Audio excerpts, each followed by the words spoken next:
Christmas if you're watching it at Christmas. Today we're doing a story about Tom Hardy and transformation. Hi, I'm Gabriel. I make mini films about influential or successful people with a story that's worth telling, and I also make stove reviews and information. Check them out and leave me a comment. You could also like and subscribe to see more.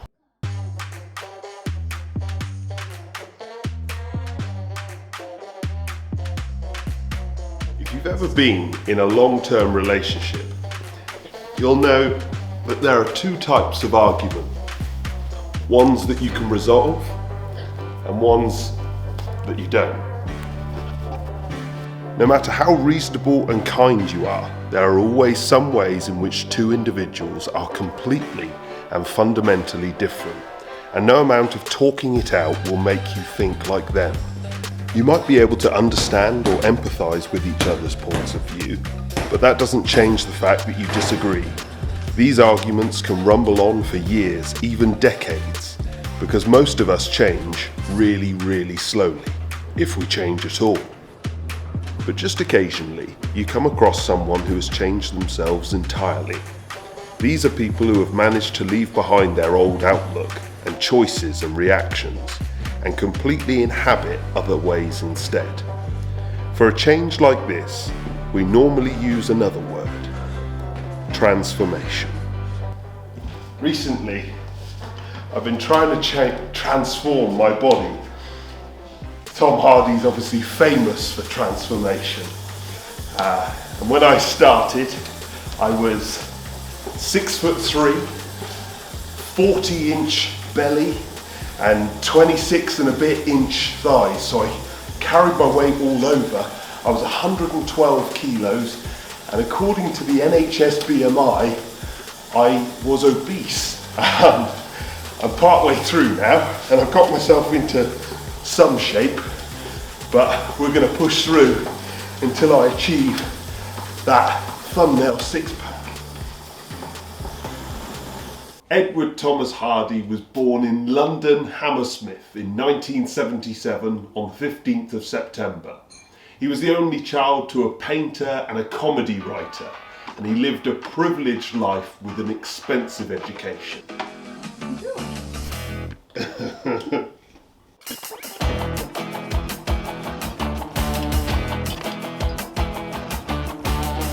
Right, this is rubbish. 5 weeks have been done. I did a bit of a water fast. So I ate nothing for a few days. Despite these advantages, Tom Hardy had a rather inauspicious start.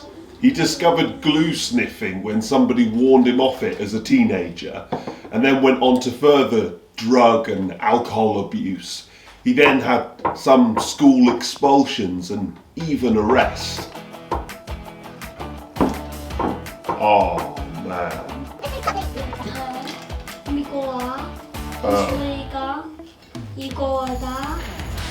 Look what I got.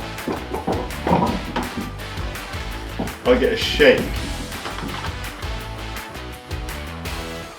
that what? Which one would you like? Oh yeah. Right.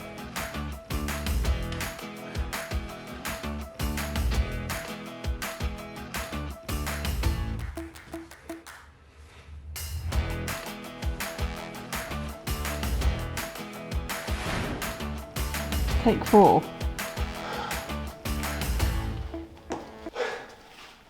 By adulthood, Hardy had become a master manipulator and liar, and he therefore saw acting as something that he might be good at. He got his first success age 21 on Find Me a Supermodel. He married his first wife at 22, and the next step was drama school, which he left a couple years later when he landed a small part on Band of Brothers. It seems that the Germans are bad, very bad. Hey Frank, This guy's reading an article over here that says the Germans are bad. However, Hardy's commitment to acting, like his relationship with his wife, was in constant competition with what was now a long-term addiction to alcohol and cocaine. Hardy doesn't speak too much about those times, but as his marriage failed, the critics panned Star Trek Nemesis, his biggest break yet, and he found himself in a pool of blood and vomit.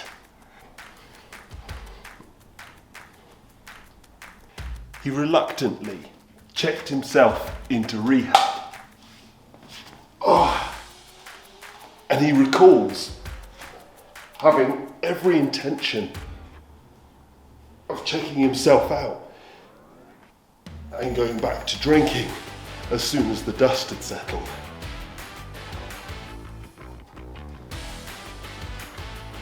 But 28 days later, something had changed. Hardy realised that he did have a problem, and more than lies and manipulation. There in rehab, Tom Hardy learned the true art of transformation. I've got this little bit, so I'm going to keep going. It's really tough. The actor that emerged from this experience is extraordinary. Able to play a man with muscular dystrophy in 2008 and a stocky Charles Bronson in 2009. Tom Hardy has become one of the most successful British actors ever. A devoted father and husband, friend of a prince, and friend to addicts. He cries at Shrek, counts his stunt double as one of his best friends, and rehearses his characters in front of his dogs because they're less likely to be impressed or taken in.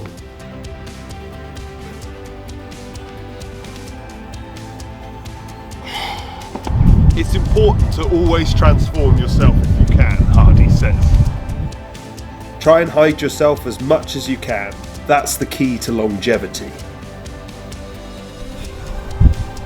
Real change is really hard, but Tom Hardy reminds us that if we can find a way to do that, we can find a way to do anything, to be anyone. We could even find a way to stop arguing with the people that we love. Darling, look now, look at my stomach. In this light, it looks better. The key to longevity is you shutting up about your six-pack.